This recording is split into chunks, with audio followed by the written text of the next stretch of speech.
Assalamualaikum warahmatullahi wabarakatuh. Sampurasun tepang deui sareng simkuring dina acara sareng pedaran anu sami kalayan sehat walafiat.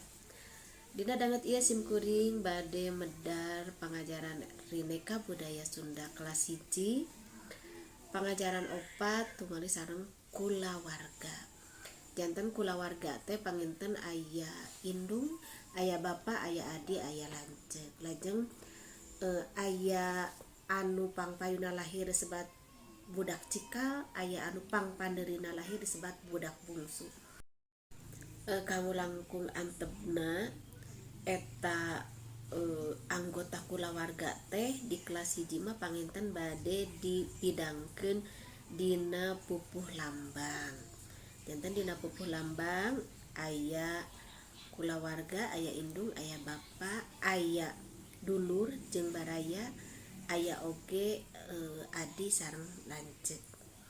Supados langkung jelas eces bentes urang pidangkeun heula pupuh lambang dina nataan kulawarga. Urang boga kulawarga, aya indung, aya bapa.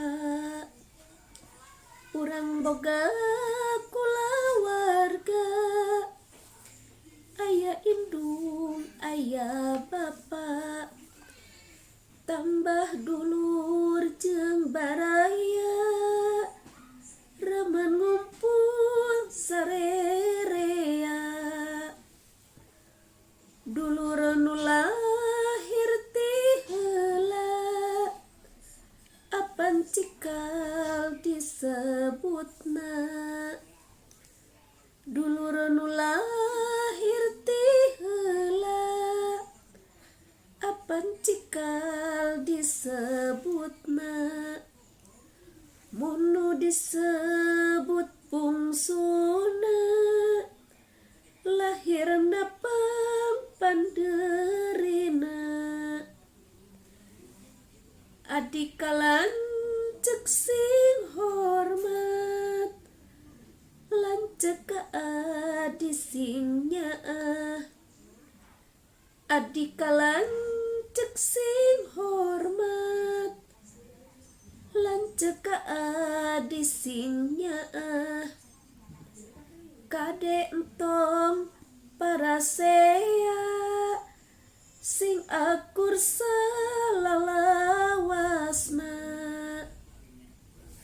Tah eta rupina pangajaran ka-4 dina pupuh lambang nataan anggota kulawarga. Wilujeng tepang deui dina acara anu sami.